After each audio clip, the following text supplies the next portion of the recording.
I know you love earning travel rewards and cash back, and that's why you're going to love Rakuten. With Rakuten, you can earn cash back on everything you need to book your dream trip, hotels, flights, rental cars, experiences, and more, while still booking through your favorite travel sites. And don't worry, cash back can be earned on top of earning the credit card points and the hotel and airline loyalty points that matter most to you, depending on how you make your booking. Plus, with Rakuten, you can also earn cash back on groceries and other purchases like electronics, pet supplies, and more. And the best part, you can join today for free and start earning cash back on top of your travel rewards. Go to Rakuten.com or get the app. That's Rakuten, Rakuten. Rakuten, the most rewarding way to shop. This episode is brought to you by TaxAct. Don't do your taxes alone. Join TaxAct's National Admin Night. Admin nights are social gatherings for getting through your to-do list. So get ready for a night of fun, finding deductions, and filing taxes with TaxAct, where you can file your federal and state return for just $49 through April 8. Let's get together and get them over with. Visit taxact.com/admin-night for details. I'm back home in Canada. It's freezing cold. I'm like, well, I guess I'm not going outside until January because that's when I'll be in a warm place again. So that step goal, not happening for a month.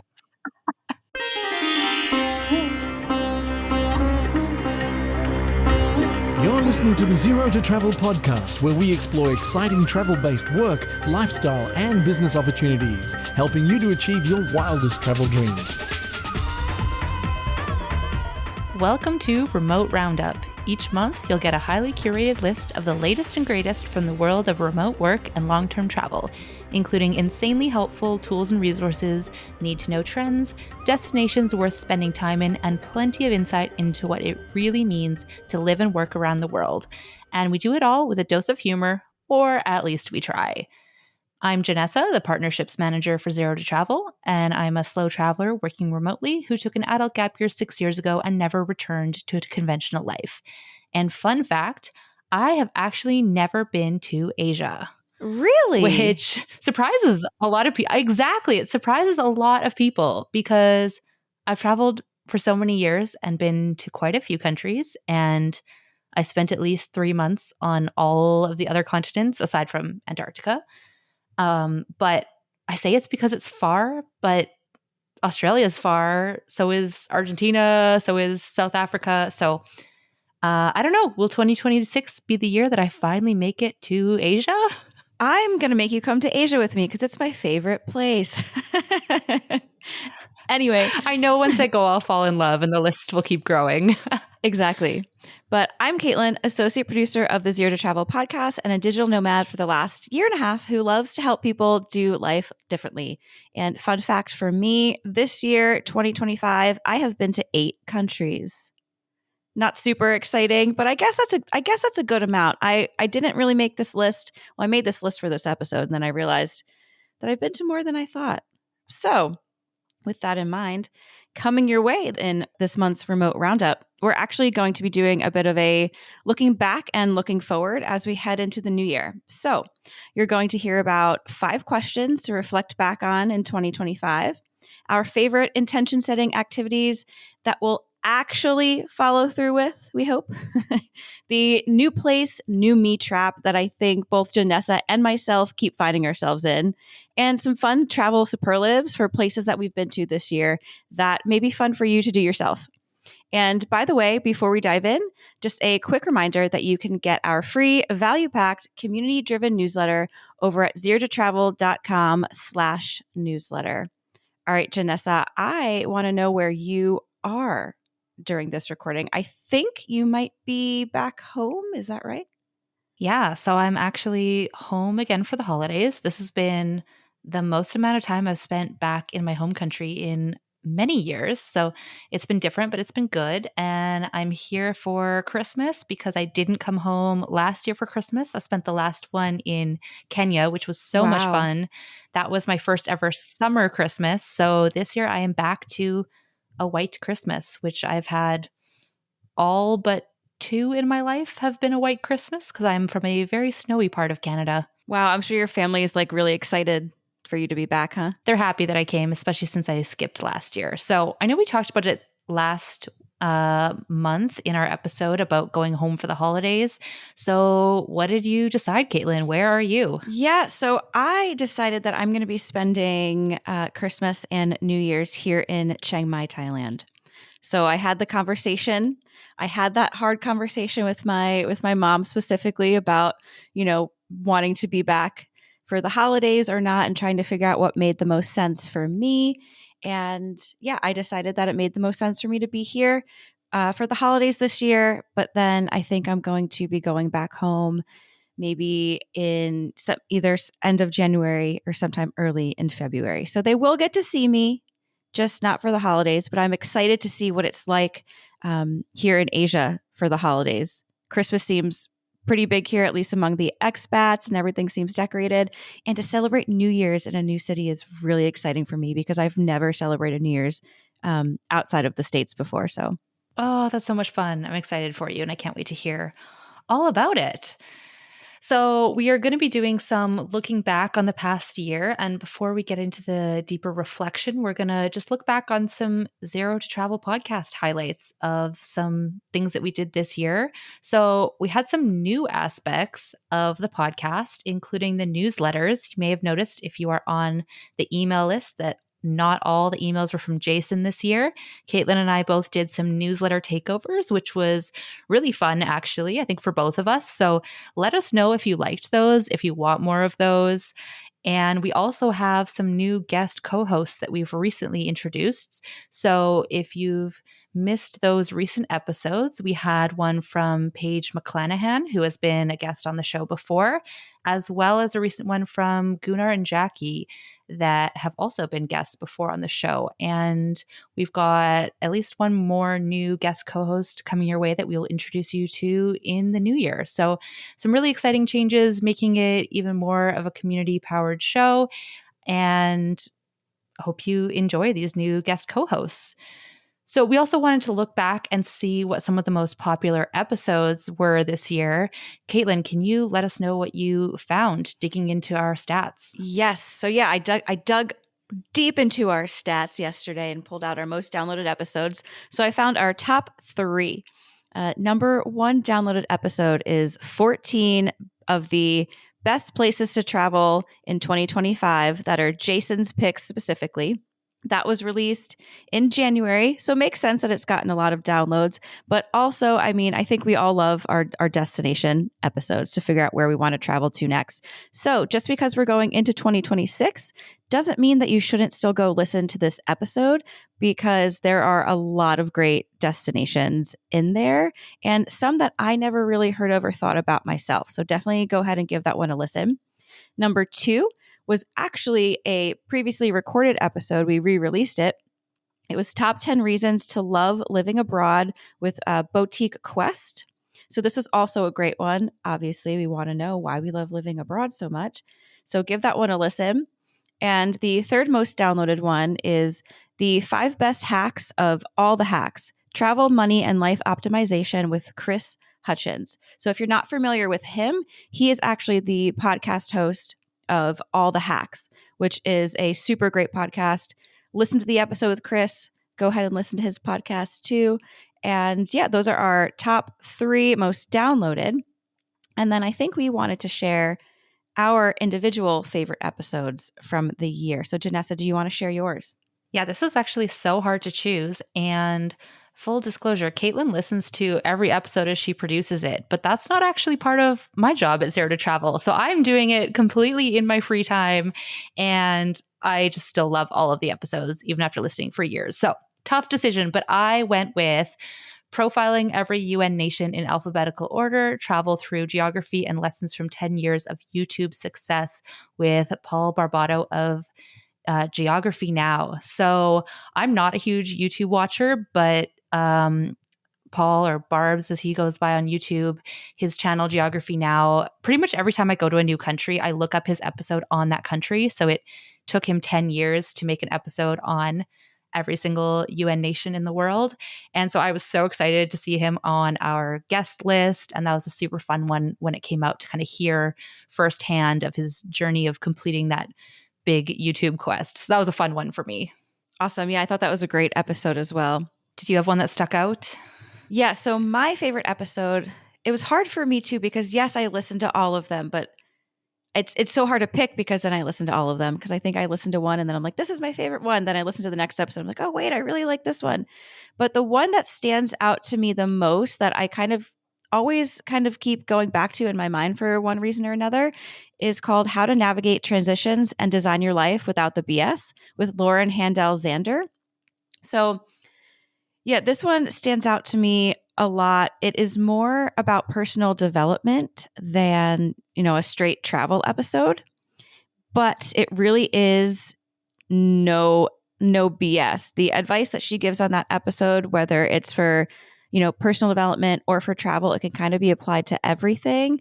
And she gives so much advice in this episode that I think it's really worth a listen if you haven't already checked out the episode. And if you have, maybe this would be actually a good episode to listen to as we move into the new year and you're kind of rethinking about kind of how you want to design your life for 2026. Yeah, that's a great one. I think that one also came out quite early in 2025. So I know I listened to it, but I don't remember all the details either. So I may be going back. And if there's other ones that we've listed here that maybe you don't remember, if you've listened to them, maybe this is a good time for the holidays. If you have some extra time on your hands, go back and check out these most popular episodes and our favorite honorable mention episodes. There's a lot of good stuff there. Definitely. All right. So before we start planning ahead for the new year, Janessa and I decided that we wanted to come up with 5 questions to get us all kind of thinking about this past year. So we're going to give our answers and you can go ahead and you can do this along with us. And we're going to try not to overthink the answers too much because, sometimes we get in our heads and we are trying to find the best answer. But I think when we just let whatever the first thing that comes up, that's going to be our answer for this. Maybe if you want to, like I said, listen along and kind of think about these questions for yourself, or if you want to even use them and do more of a journal deep dive, if that's your thing, that could be great too. So, all right, Janessa, my first question for you is, what's a moment from this year where you felt most yourself? Oh, I love this question. I think this is so much better than a lot of the typical reflection questions of what went well, what didn't. When you felt most yourself. Okay, I'm going to go with recently, actually, in Mexico. I stayed at one of my favorite co-livings, and it was my second stay at this location, the 4th day with the co-living. So it felt very comfortable. It feels like home. But what I love most is the community and the connections that I build there. And on this particular stay, there was about 4 friends staying in the co-living that I knew from different trips. Like they didn't all know each other. And about 10 other friends staying in town elsewhere. So it was really cool to just see everyone in one place, getting to know each other and forming new connections. And the reason that made me feel most like myself is because I just love the feeling of bringing people together. I feel like I thrive on the informal networking with introducing individuals that I think should know each other. And I love the feeling of like different phases of life kind of all coming together and interweaving those social circles kind of in a natural way. So that was a really special place and time for me. I love that. And I didn't know that about you, Janessa. So thank you for sharing. I know for me, Mexico as well is also where I felt most myself. Maybe it's something about the air in Mexico. But mine was when I was in Tepoztlan, Mexico. But this is because I go on retreat there every year. I go on a breathwork retreat. So I'm surrounded by a lot of people who I already know. A lot of them were in the location indie community with me. And yeah, when you're on retreat, that is kind of the space that allows you to connect more with yourself in that moment and kind of get more raw and real about who you are. And yeah, you have no choice but to feel like your most self in those situations. So that's going to be mine. I love that. That's such a good answer. And yeah, I guess there's something about Mexico and community. Something about Mexico. All right. So next question. What's something you didn't plan, but now you're so glad happened? All right. So this situation was a little chaotic. I definitely would have never predicted this happening or planned it for myself. But I was part of a program at the end of last year. In case you haven't heard of it before, it's called Remote Year. And it was one of the longest running work and travel programs.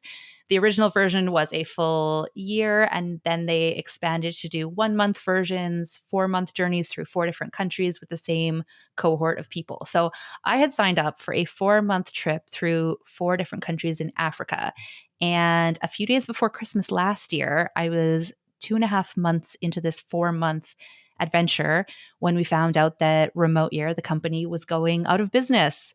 And so at the time, it was very stressful trying to figure out getting refunds, not through the company, but through credit cards, places to stay at the last minute in Cape Town when it was peak season. So, a very stressful situation that I didn't see coming. And about 2 weeks warning really is what we had. But I continued on to Cape Town anyway, and we built a really beautiful community there. Like everyone just came together to make the best of the situation. The former Remote Year leader helped us out with like organizing activities. And at the end of January, we had this farewell event. And it was so cool looking around and seeing the community of like over 40 people who had made that month what it was, even without the formal structure of the program. And of course, that was not actually a farewell because a lot of the people stayed longer, including myself. I completely fell in love with Cape Town.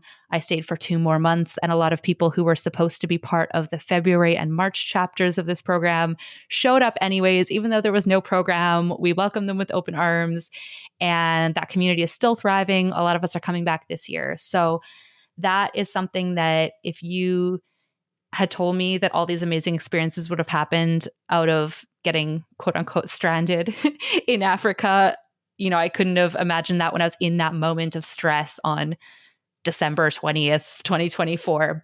And it felt like everything was just falling apart. There was so much disappointment about things not going to happen the way that I thought they were going to happen. And it was hard to imagine how it was going to work out. But I'm so grateful for the experience I did have, and everything worked out for the best. I love that. Like what a turnaround of events, right? Like I remember seeing the whole Remote Year thing happening and hearing, from you like so much of what was going on. And yeah, I wonder, now you kind of have this maybe a little bit of a trauma bond over the situation, right? But now you kind of have this whole new like community, it seems that came out of it, which maybe is even stronger than the community that you would have had if Remote Year actually worked out.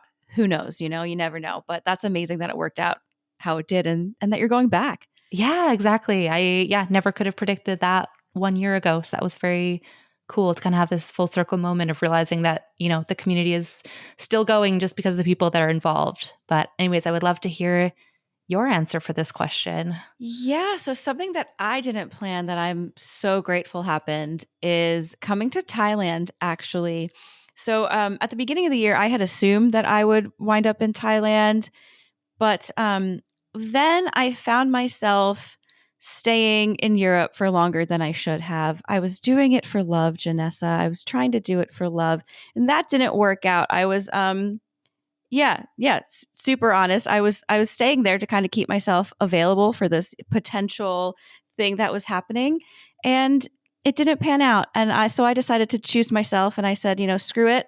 I'm going to Bangkok. I think I booked a ticket like a few days, before I actually left for Bangkok, and that has been the best thing. So something that I'm actually learning right now is to choose myself in more situations. So that was a big lesson for me, but I'm so glad that I'm here. Now I'm in Chiang Mai. I've had all of these experiences. I'm back with so many of my friends here. And I'm just, really, really enjoying life. And now I'm going to be here for New Year's. So everything is good. Everything is good once you come to Thailand, Janessa. You need to come visit.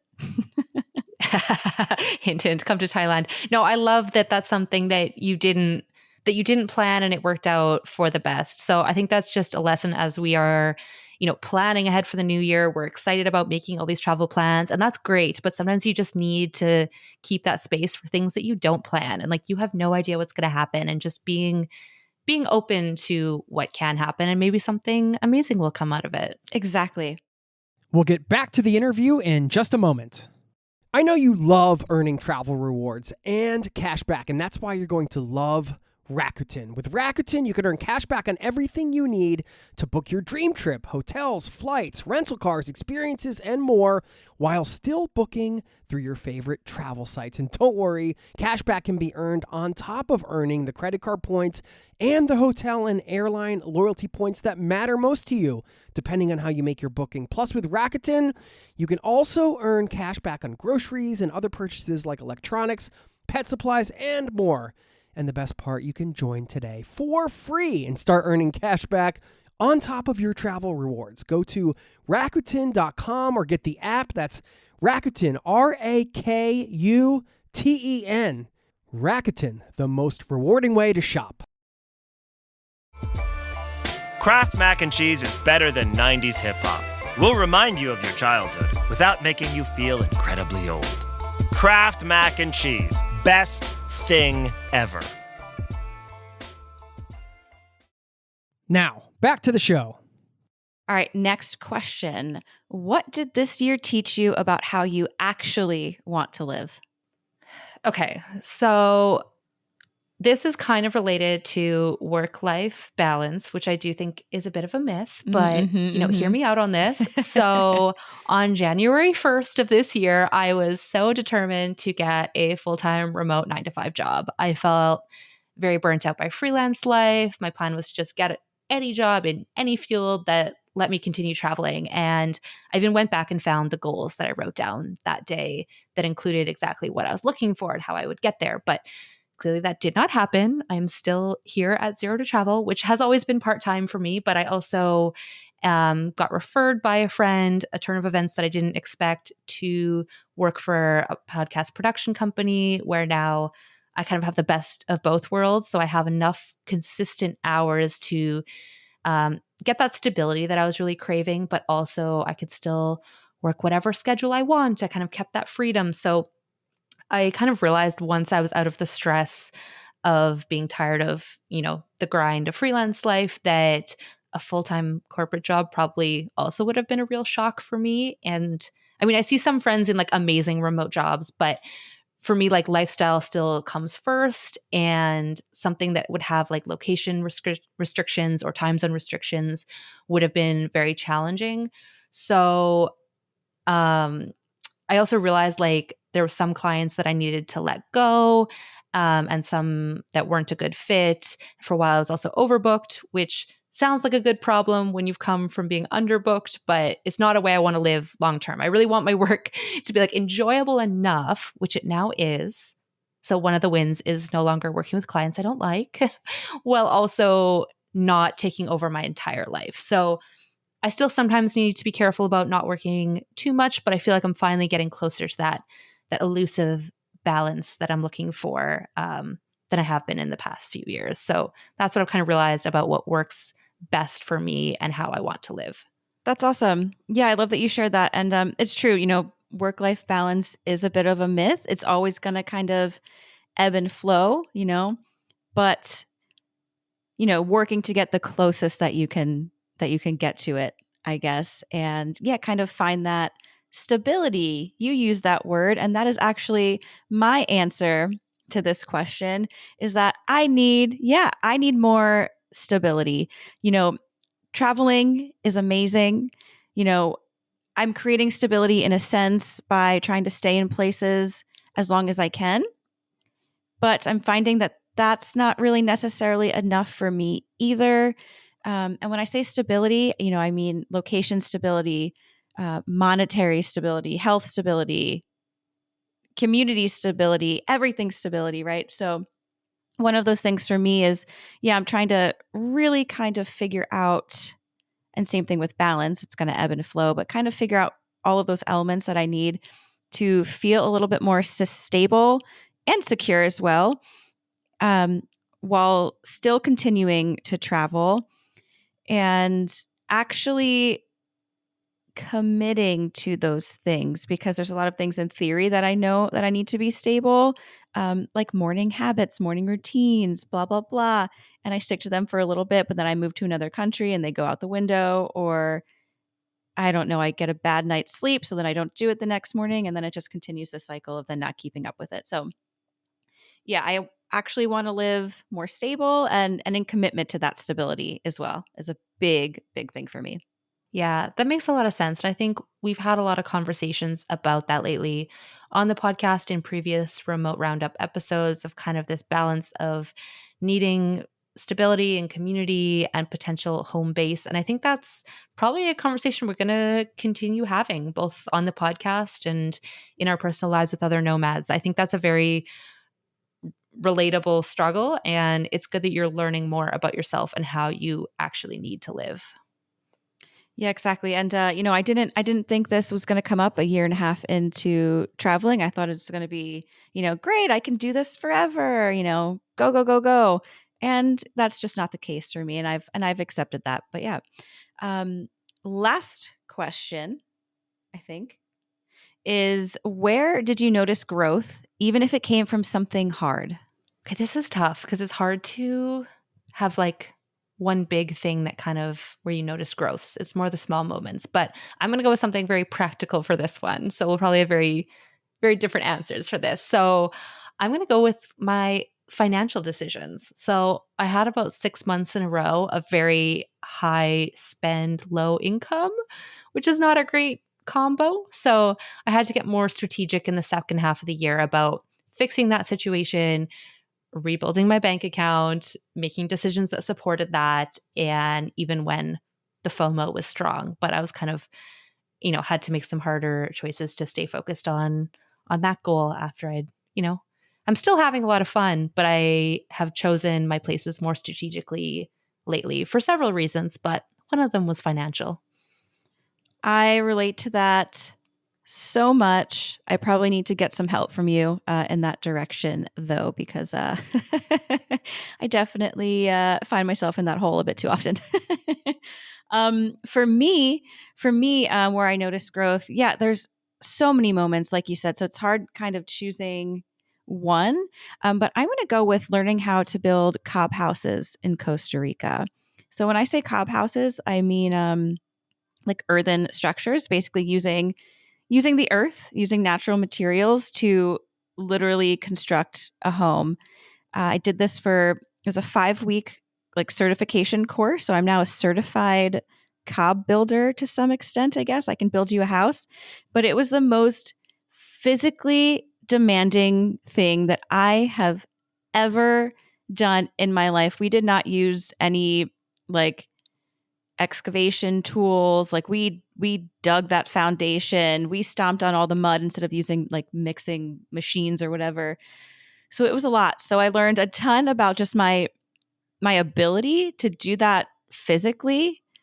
But then also there was a lot of lessons on learning to kind of trust yourself as you're building this house, because you're literally like throwing up mud and then like cutting it to make the shapes. And so it's a lot of just, learning to trust yourself with the materials and things. And so exhausting. So that was definitely a huge, huge growth month for me, for sure.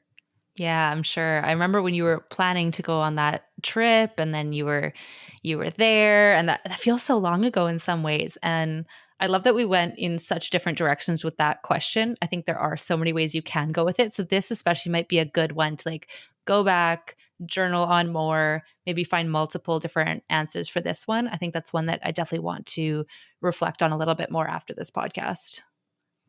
Yeah, you can kind of break that up into like different categories of growth even. So you can kind of see where you've grown in, your mindset, physically, et cetera, et cetera. And I lied. We're not done with the questions. I just missed this one. So, all right. Instead of big wins, share 3 tiny, very human moments that shaped you.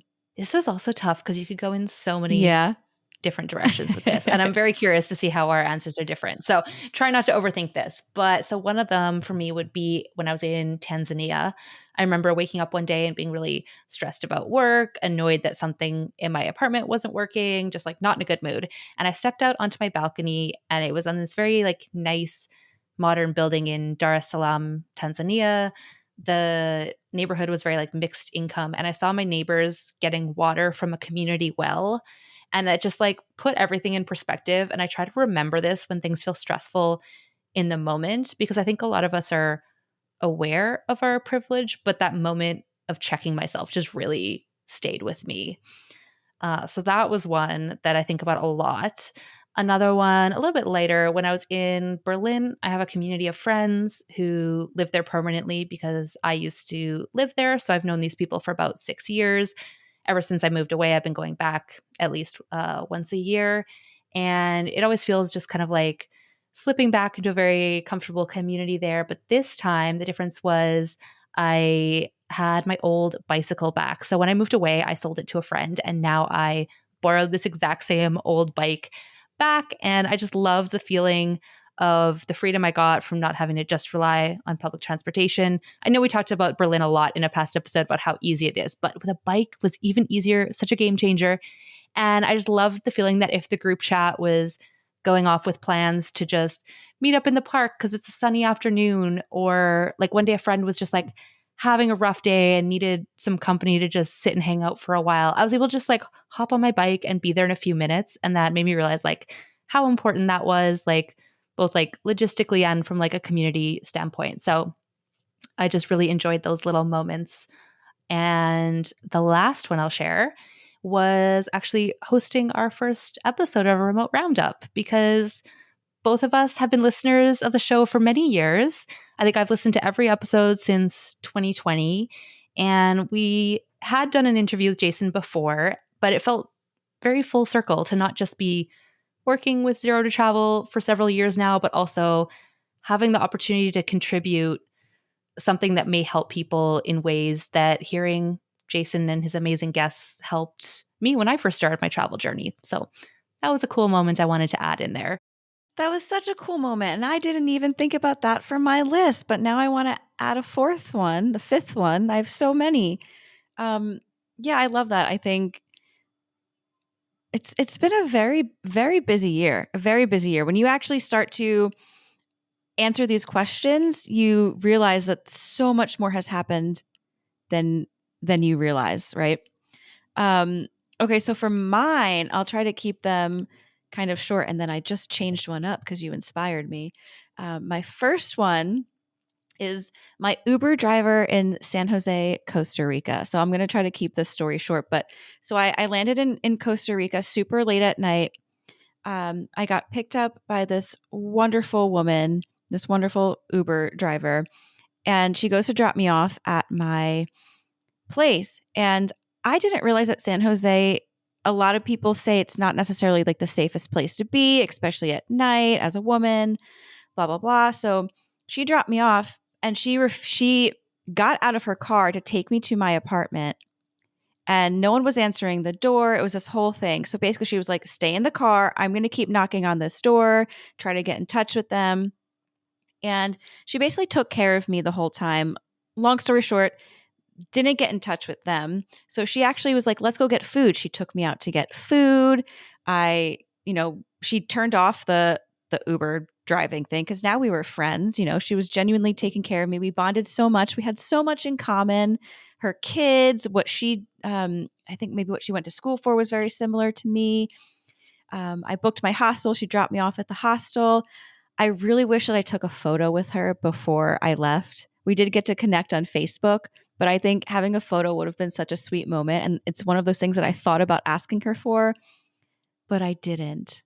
So yeah, she kind of really just another reminder of like just how, caring and how amazing people are. And how people just want to help you. I didn't know that I really needed help at first, but then she was like, no, you're sitting in my car and we're figuring this out together. So that was just a really beautiful moment. My second moment that shaped me is I've never cliff jumped. It's always just like it's scared the crap out of me. I don't know if there's a rock in the water. Like I just, it scares the crap out of me. I never want to do it. Whenever I go somewhere with cliff jumping, everyone else does it and I just refuse. But I went rafting when I was in Bulgaria this year, and there's this opportunity to do cliff jumping. And I'll say the cliff really wasn't that high. It was probably pretty unimpressive to most people. But at first I was like, absolutely not. Everyone else was, I think 2 people said no. 2 people said yes. Everyone else said no. I started saying no. And then something in my head just clicked. That was like, I think I actually said this out loud. I said, if I'm scared, I should probably do this. So I did it, and it was so fun. So that's kind of a lesson that I've taken, I think, a little bit throughout this year with getting out of your comfort zone is if there's something telling you, like whether it's jumping off of a cliff, making a business decision, whatever, the being fearful and being scared is not necessarily because you shouldn't do it or because you're going to fail.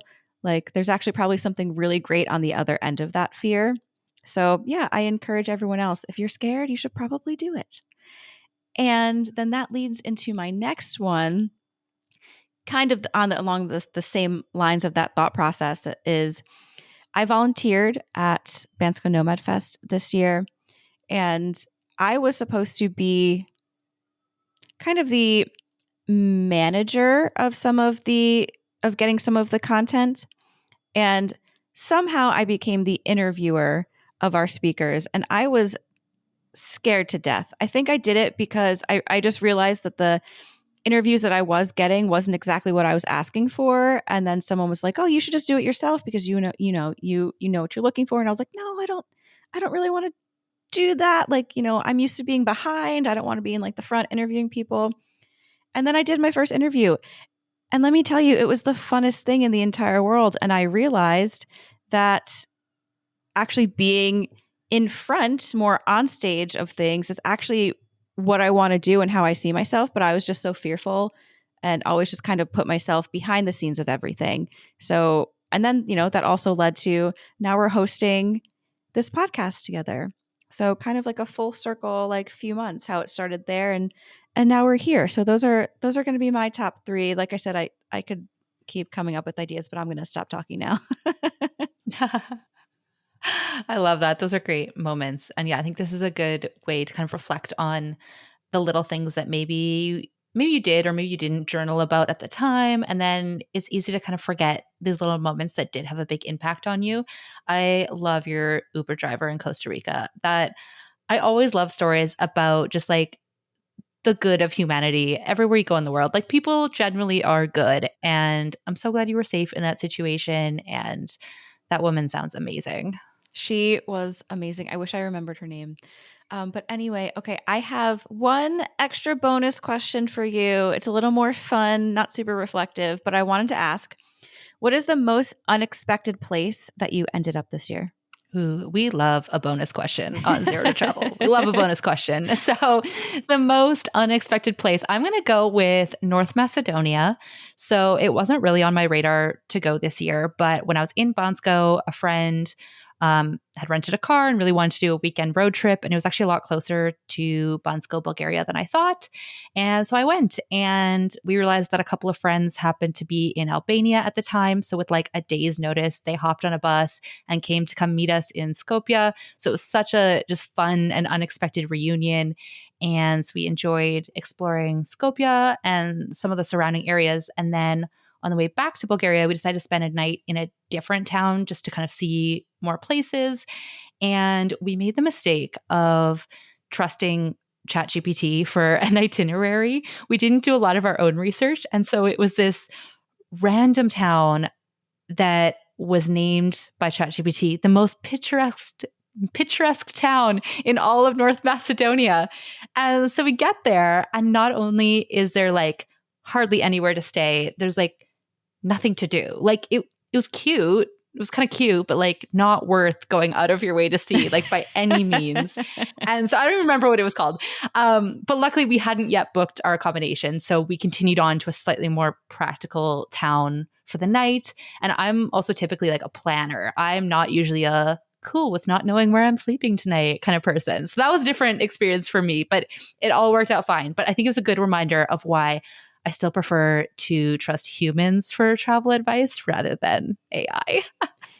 Yeah, I like AI to get ideas, but then you always have to go back and validate everything, I think is important.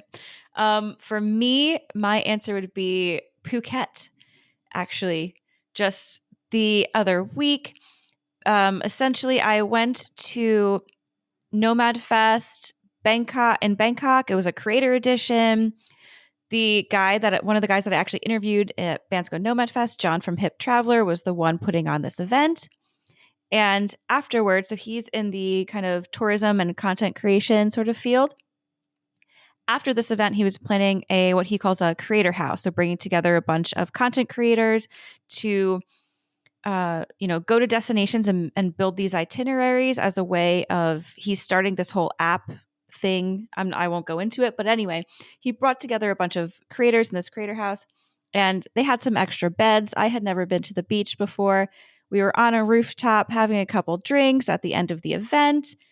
I made a comment that I've never been to a Thailand beach and I would love to go. And he said, well, I have an extra bed if you want to book a ticket and come along. So, 12 hours in advance, essentially, I booked my flight and we all went to Phuket and we had a great time. It was raining almost the entire time, so I only got one beach day, but it was great to go just to make those connections with those people. I really just kind of wanted to kind of deepen those connections and those friendships that I was already building at the events. So it worked out great. But yes, Phuket. I love that. I love those like random, unexpected, spontaneous decisions. So now you've been to the beach in Thailand, even if it was raining. Yes, I have. We'll get back to the interview in just a moment. This episode is brought to you by Fandango. People say fans are too distracted these days, but the truth is, when a great movie hits the screen, you show up. You stay glued, invested, part of the story. And without fans like you, there'd be no cinema magic, no shared moments. So head to Fandango.com to get tickets, stream, or rent or buy top movies and series. Fandango loves fans. This episode is brought to you by Redfin. You're listening to a podcast, which means you're probably multitasking. Maybe even scrolling home listings on Redfin, saving homes without expecting to get them. But Redfin isn't just built for endless browsing. It's built to help you find and own a home.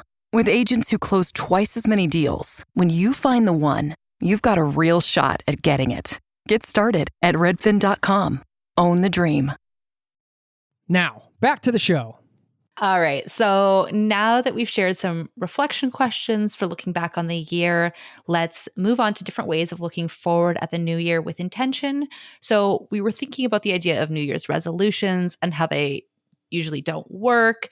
I don't typically set resolutions anymore. How about you, Caitlin? No. I think maybe every year I say I make some sort of half-assed resolution. I don't know, maybe I do a lot of things like half-assed, but resolutions, I make them half-assed. There's also the, word of the year thing, which I think is fun because that seems a little more simpler, a little more lighthearted.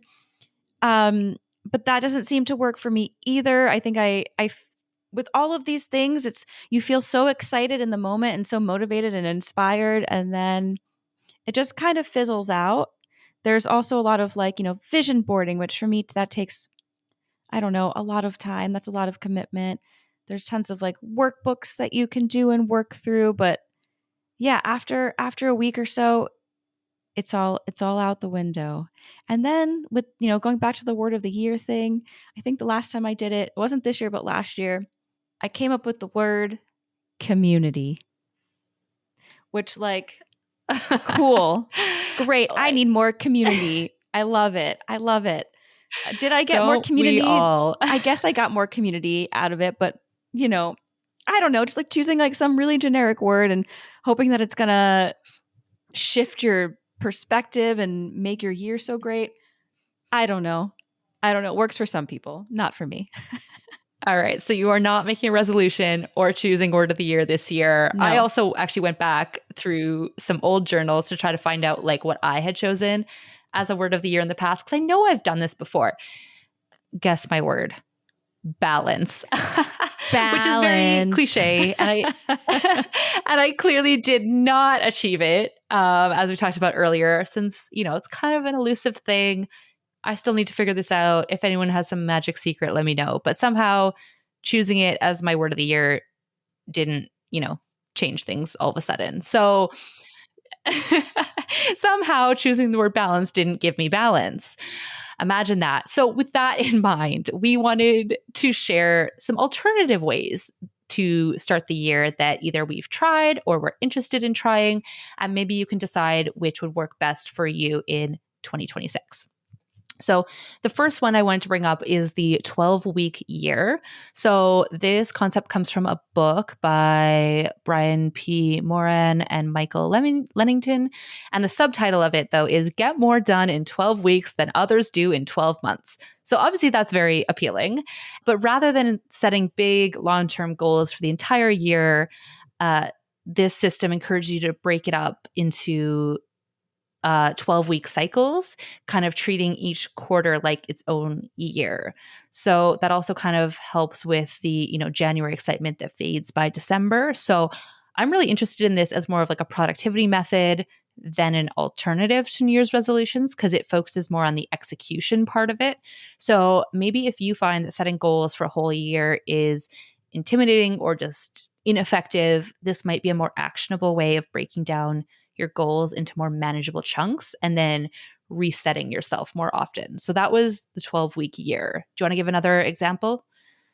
Yeah. So, I definitely like that concept of the 12-week year. I'm going to have to look into that myself because I have not heard of that until you told me about it the other day, which is really interesting. That might work better for my brain. But another one is, so I've never actually read this book.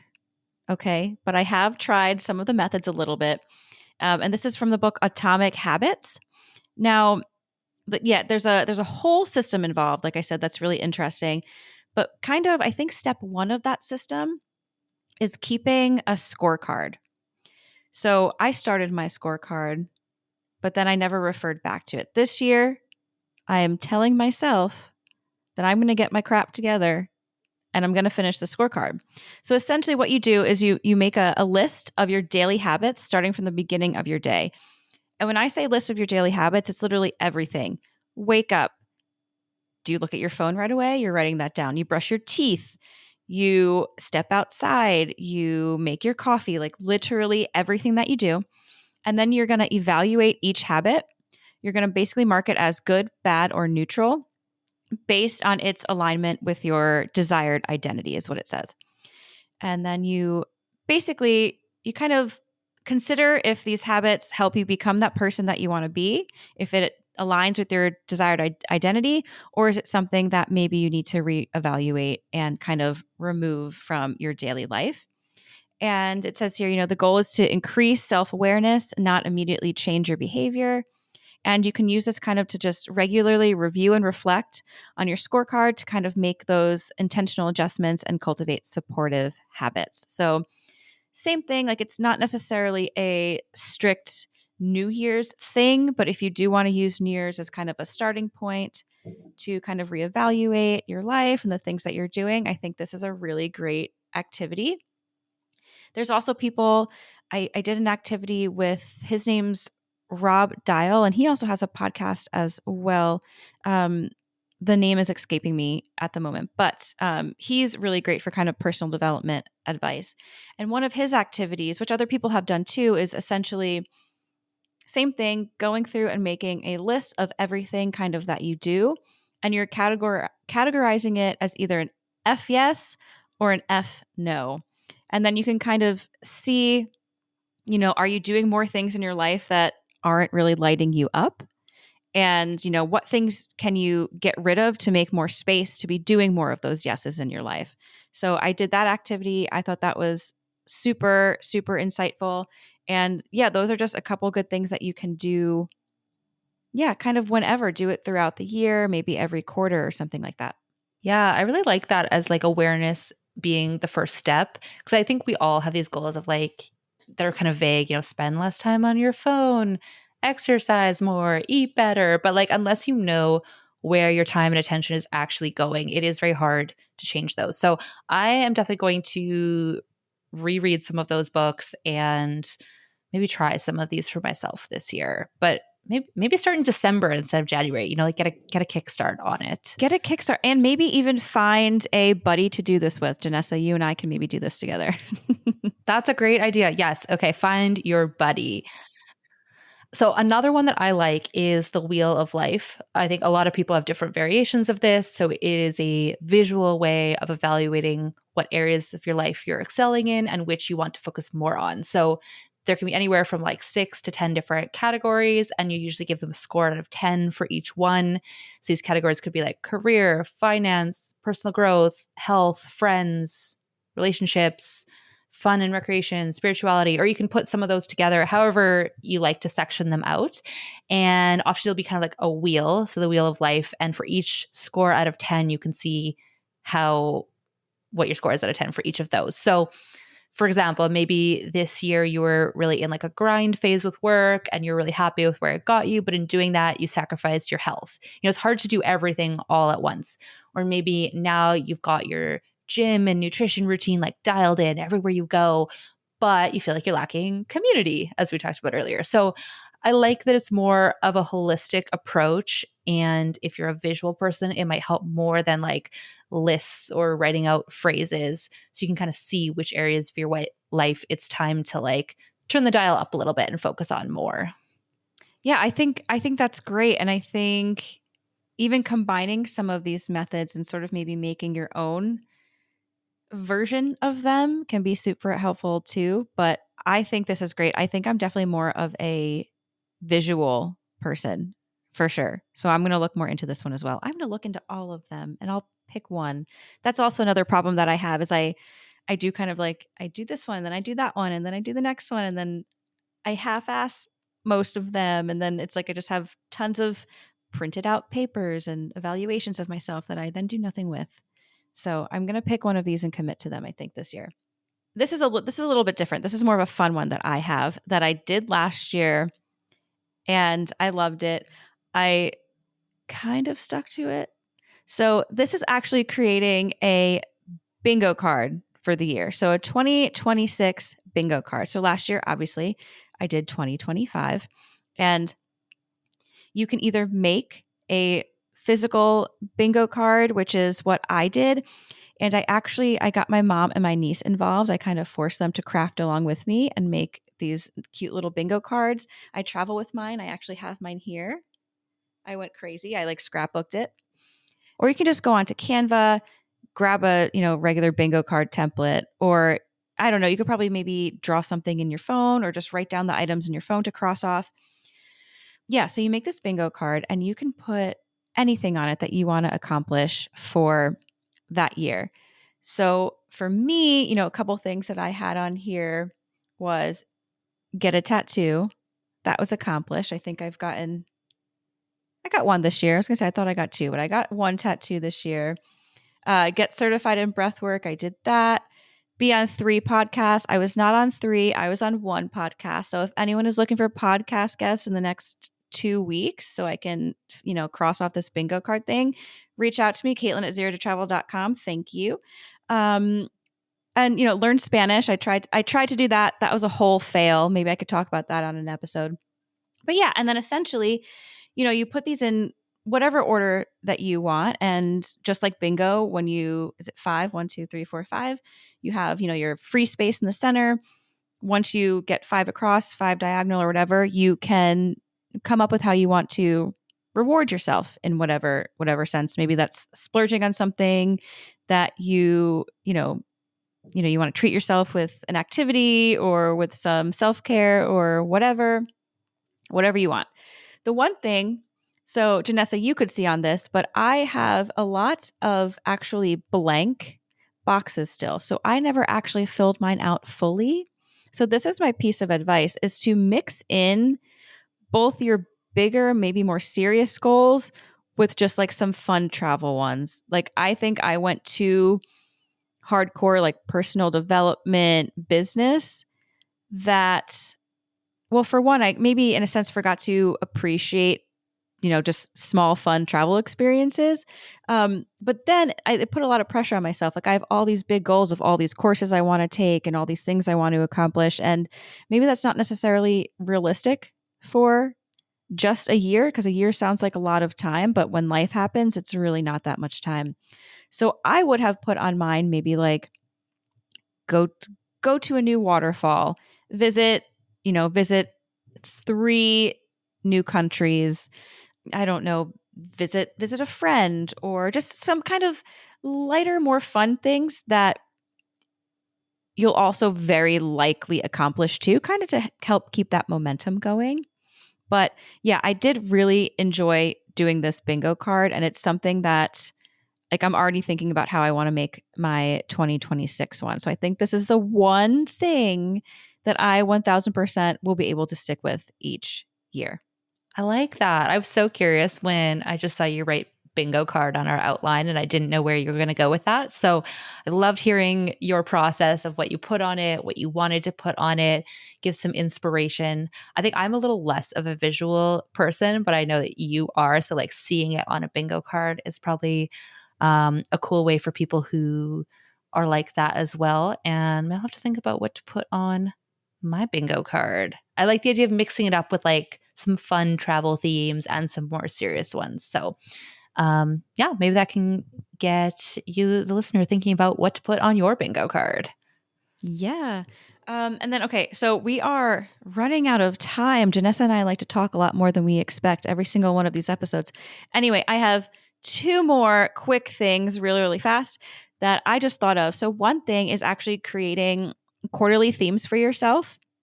So this is something that I actually do in one of the programs that I'm in. Is every quarter we come up with just a new theme to kind of keep at the top of mind for those few months. So for example, my theme actually this year, or this last quarter, is more about focusing on choosing myself and making decisions that are going to allow me to feel more stable in everyday life, kind of like what we talked about earlier in this episode.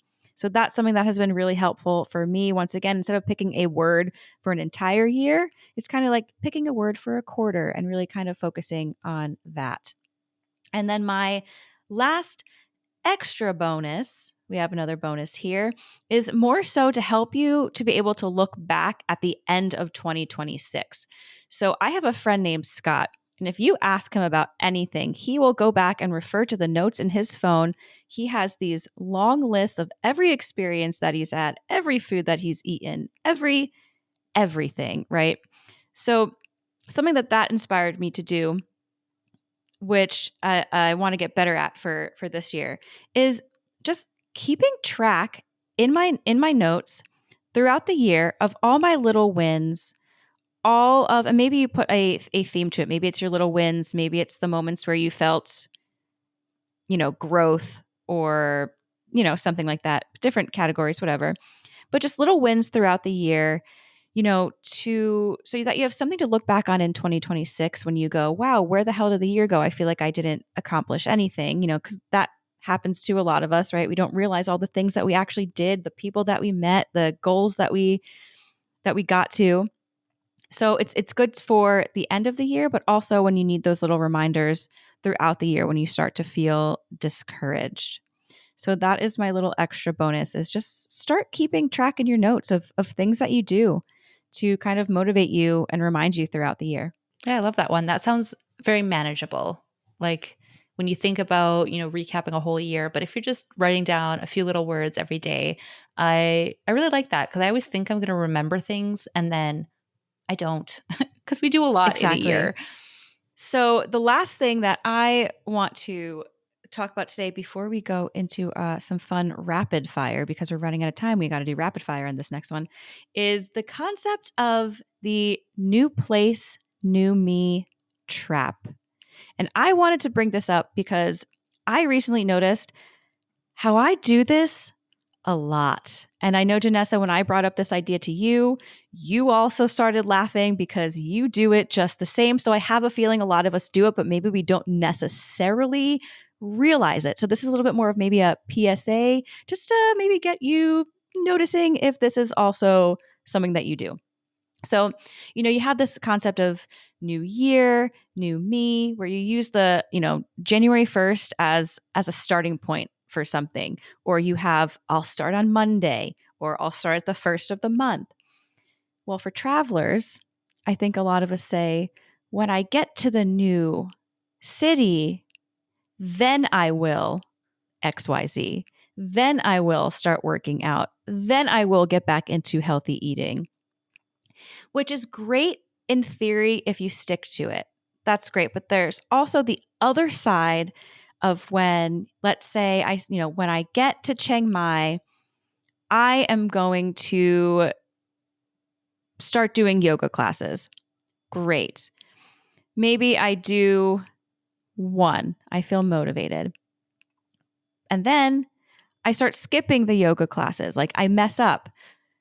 And then instead of just picking back up where you started, like you mess up, you skip a week or whatever. And then the next week, instead of going back to your yoga classes again, you go, oh, I'll just try this again when I get to Berlin.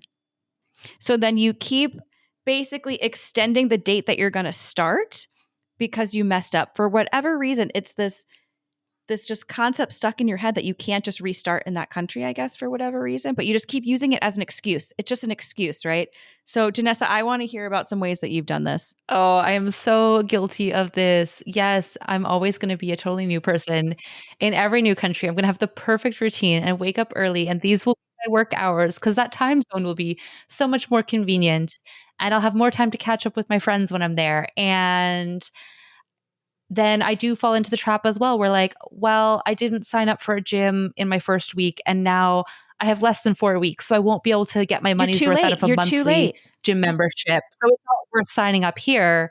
Or, for example, I was in Mexico recently. I had a gym membership, and on a day where I wasn't going to the gym, I am on my phone Googling and planning which gym I'm going to go to in South Africa, when I could be going to the gym in Mexico. So absolutely, I'm so guilty of this. And I think it is too easy because we don't have to wait for January 1st. We have the next place where we somehow think things are going to be magically different. And I think we really just got to start with something small that's sustainable everywhere you go, instead of imagining this whole overhaul.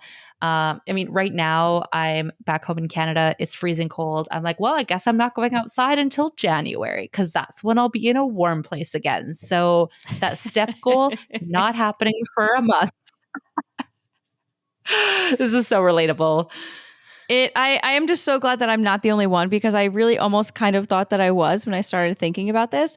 And yeah, it's the same thing, like that idea where they say, you go to a new country and it changes you, but you still bring your baggage with you. So you're still going to have the same issues with keeping the habits and all of these things. So yeah, good to use as a starting point if you want, but just don't fall into the trap of then when you quote unquote fail in whatever it is that you wanted to accomplish, that you need the next destination to then restart that, because you're going to continue, like, sorry to break it to you, but you're going to continue to quote unquote fail in those things. And then you're going to have that same goal that you had in January or February. You're going to have the same goal in December. I know that I do. I have all the same goals by using this concept. So don't fall into it. That is all I wanted to say. I hope that was helpful. Everywhere you go, there you are. Exactly. Right? Anyways, we hope this conversation gave you some new ideas on how to reflect on the past year and start planning for 2026 in a way that works for you. So to wrap this up, we wanted to share some travel superlatives for the places we visited this year. So this could be fun to do your own travel superlatives. Don't overthink it. Just the first thing that comes to mind. We're going to try to keep this pretty rapid fire. Uh-oh. Are you ready, Caitlin? I am ready. All right. First one. Most surprising city. Sofia, Bulgaria, because it's just, I think it's a little underrated. I think I liked it more than I expected. How about you? I'm going to go with Nairobi. I'm going to go with Nairobi, Kenya. I was surprised at how much I fell in love with this city. There was just so much to do, and I definitely want to return to Kenya. All right. Opposite of that, what is the most overrated city? Ooh, Albufeira, Portugal. It is party, party, party, insane, not what I expected. That's all I got to say. I'm going to cheat a little bit on this one. I didn't have anywhere that I thought was overrated this year because I spent 8 months of my year returning to places that I already knew I loved. So I nearly went for one weekend from Oaxaca City to Puerto Escondido. And I know I'm going to get some pushback on this because people love Puerto Escondido. I've been before and I didn't love it. I'm willing to give it another try, but I just had too much going on when I was in Oaxaca. So maybe another time. But in my opinion, Puerto Escondido is a little bit underrated. Sorry. All right. Most comfortable or easiest place to live long term? Chiang Mai, Thailand, because it's cheap and you have everything. Okay, I need to get there. All right. Mine would be Berlin, but not in the winter. We raved about Berlin in a previous episode, so I won't go into all of it again of why we love it, but so much to do there. Very easy to live long term. All right. Best meal that you ate? Tacos, just tacos in Mexico. All of the tacos. When I go there, I have some food like things that I can't eat gluten. I can't have dairy, so it's very hard for me to eat when I travel. Mexico, tacos. I ate them every single day and it was amazing. Tacos. That's all.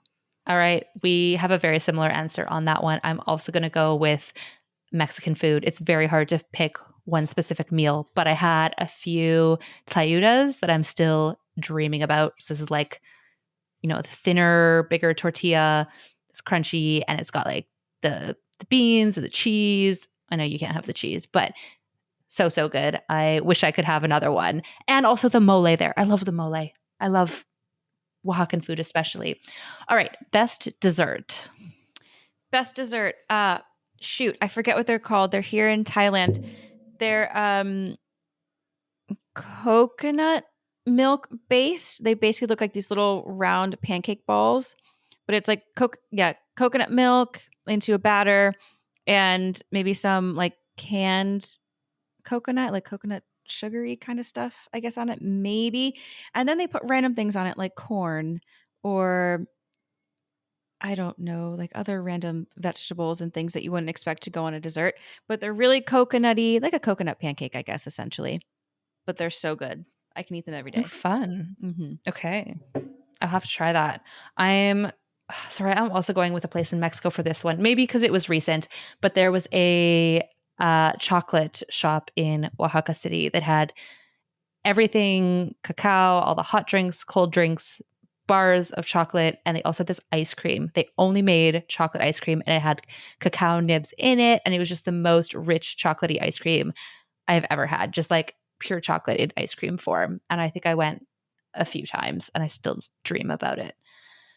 Okay, best coffee culture. Ooh, this is hard because I think a lot of cities have really good coffee culture.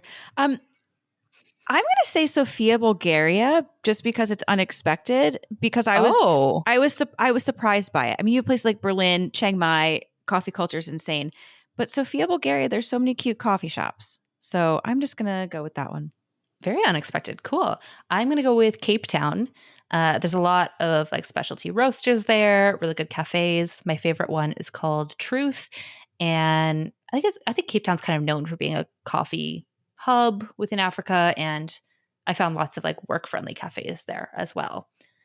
All right, we've just got a few more quick rapid fire. So most nomad-friendly destination. Chiang Mai. Oh, okay. I thought we might have a similar answer on this one, but I guess I haven't been to Chiang Mai yet. I'm going to go with Bansko, Bulgaria. It's just very easy to be a nomad there with all the co-working and community. Okay, best nature. I'm going to kind of cheat on this one and say Bulgaria and Bosnia because they are both in the Balkans and the mountains and the forests are absolutely beautiful. Yeah, I love the mountains in Bulgaria, but I'm going to go with Namibia because that is some of the most unique landscapes I've ever seen, like Sossusvlei with the salt clay pans, the massive sand dunes, the like 900-year-old fossilized trees, and then like the Sandwich Harbor where the desert meets the ocean, just like so unique, so many beautiful places to explore in this country. add Namibia to your bucket list. All right, best beach. Ooh, I'm going to say the whole Algarve in Portugal. I only went to Albufeira, didn't love it, but the beaches down there are insanely gorgeous. Ooh, okay.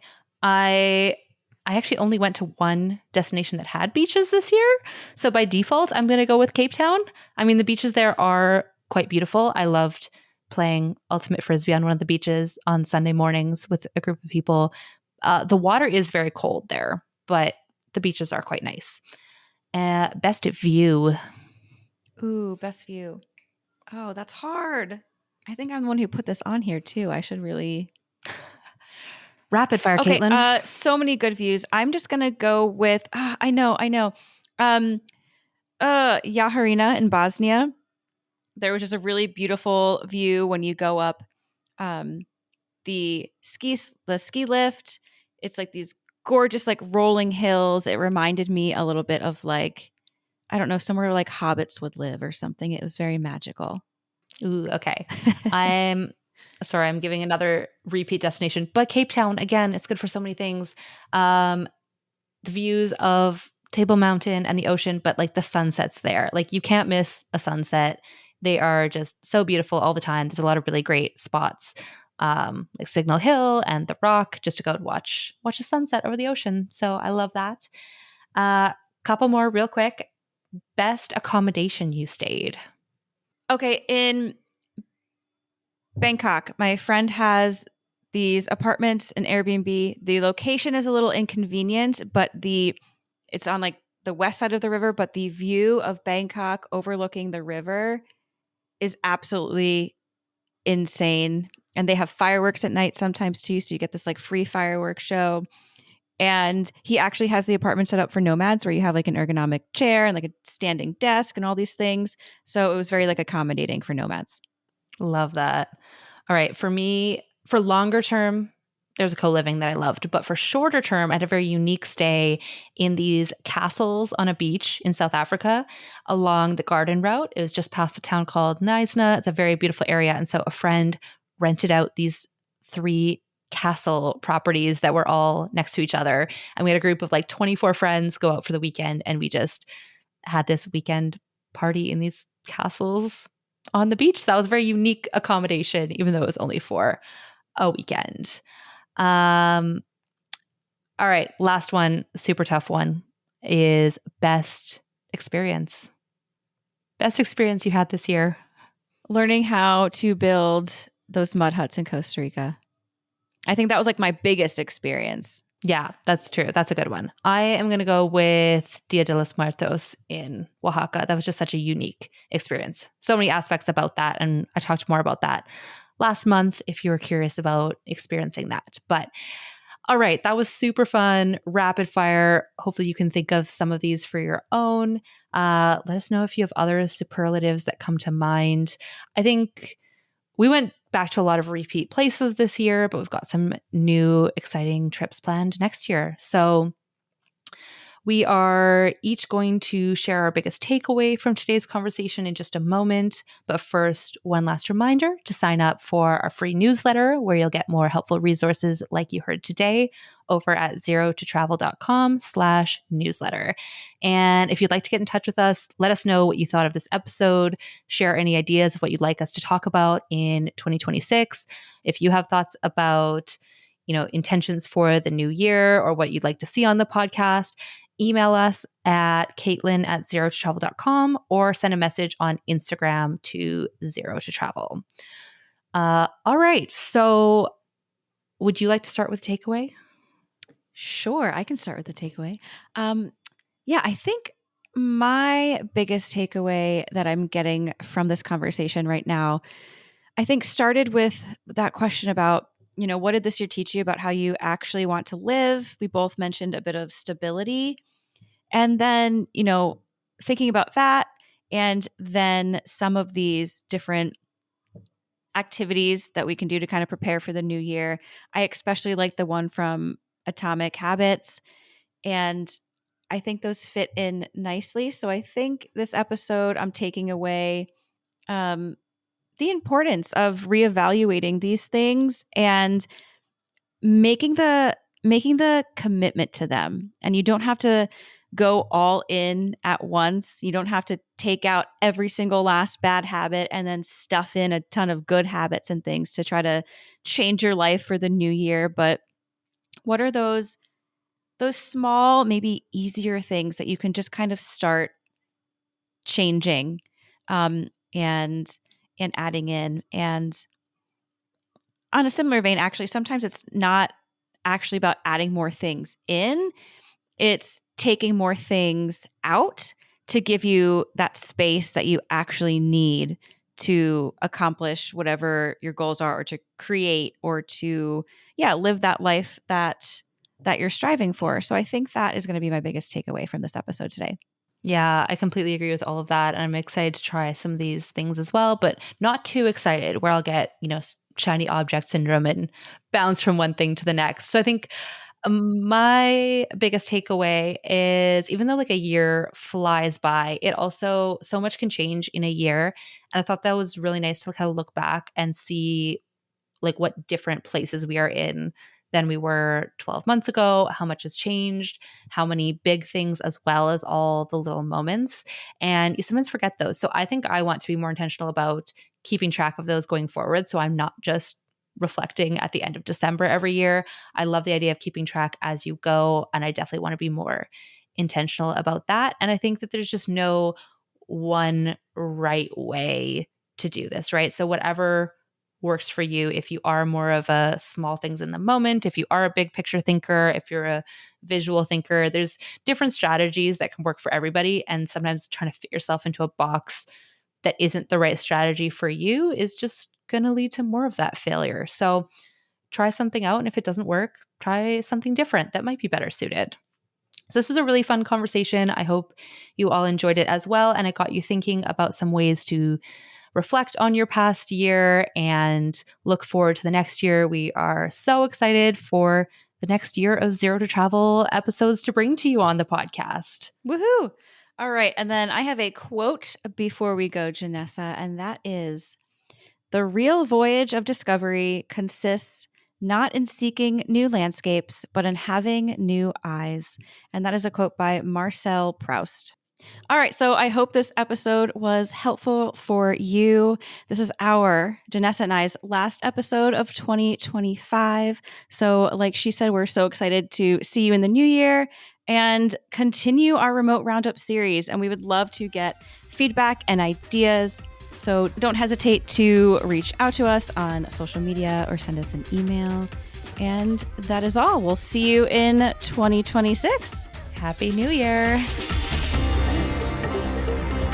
This podcast has been brought to you by ZeroToTravel.com. Ideas and advice to make your travel dreams a reality.